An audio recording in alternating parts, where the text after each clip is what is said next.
All right, before you load up the car and make the move to Tampa, let me tell you some of the things you're going to have to deal with when you're here.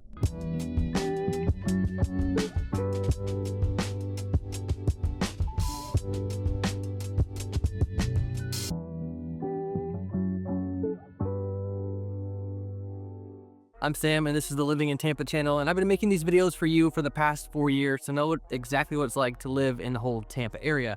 Today, I want to talk about 7 harsh truths about living here. And these are things that you get used to in a lot of ways. These are just things that you're gonna have to get used to, though, if you're living here.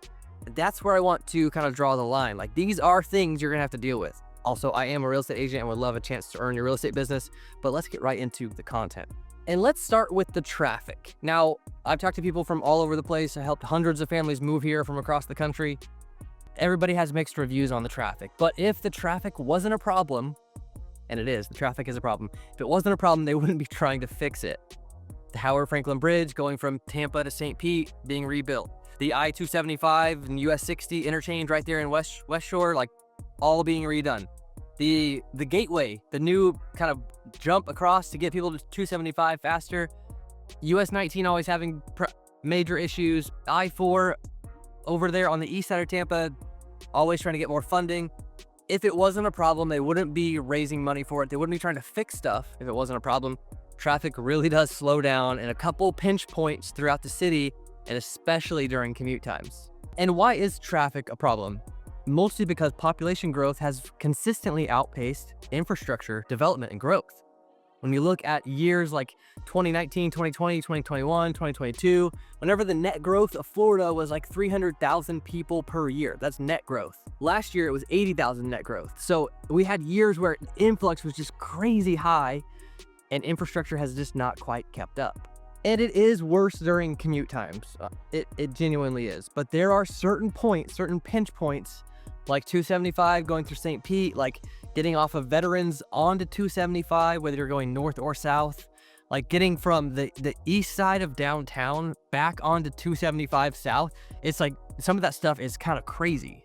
So yeah, maybe traffic isn't as bad as where you're at, but it is still an issue we're dealing with and is being developed pretty slowly. Veterans Expressway is getting developed all the way up to the north side of the state, but that doesn't really help the middle of Tampa. And part of the problem too is all of the water, because there's a bay right in the middle that we're trying to get across and around, and it really does create some unique pinch points.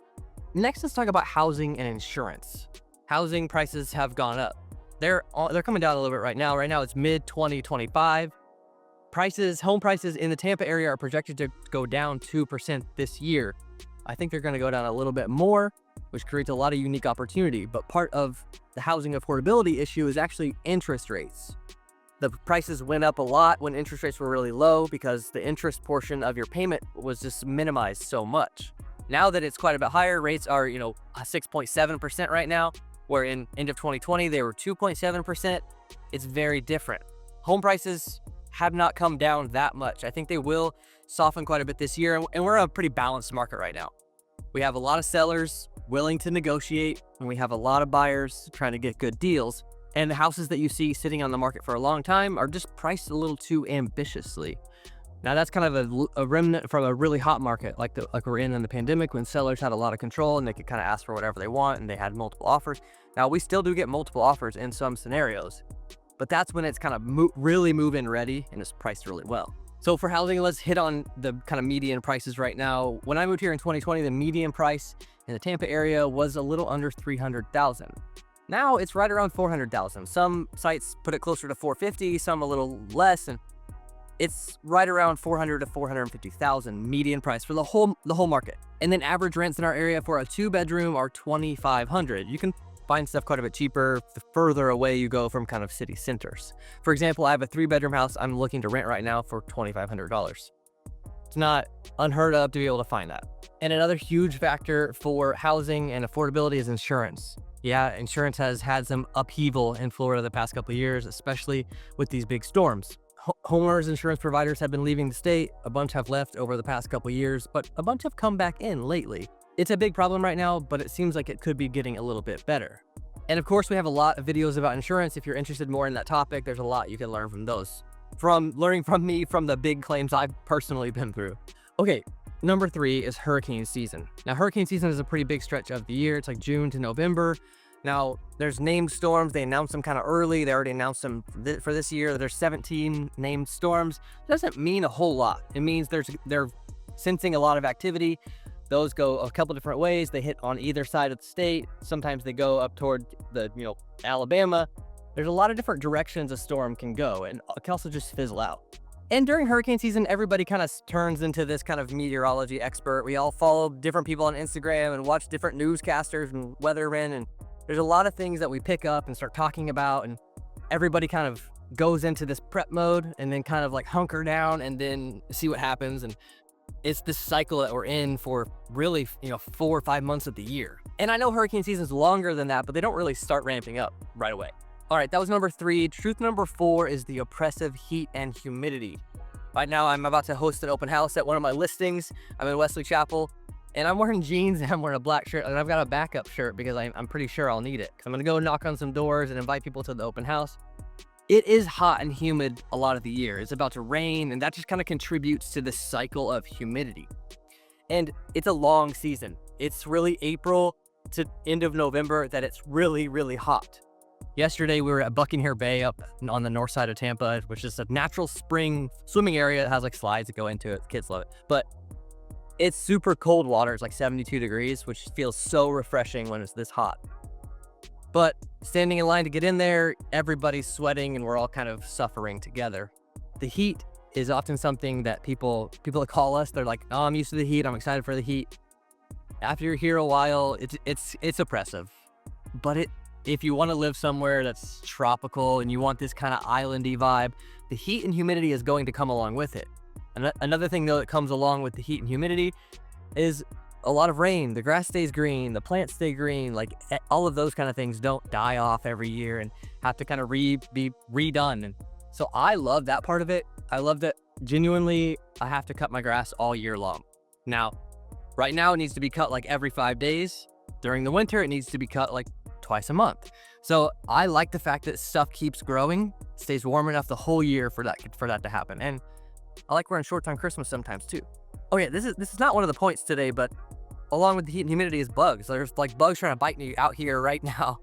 And if you're sensitive to bugs, it's just something you have to think about. And it's not a huge deal. It's not like life altering, but if I'm not like prepared for certain times of the day in certain areas where I'm going to get a lot of bug bites and with bug spray or stuff to like treat them so they don't swell up real bad.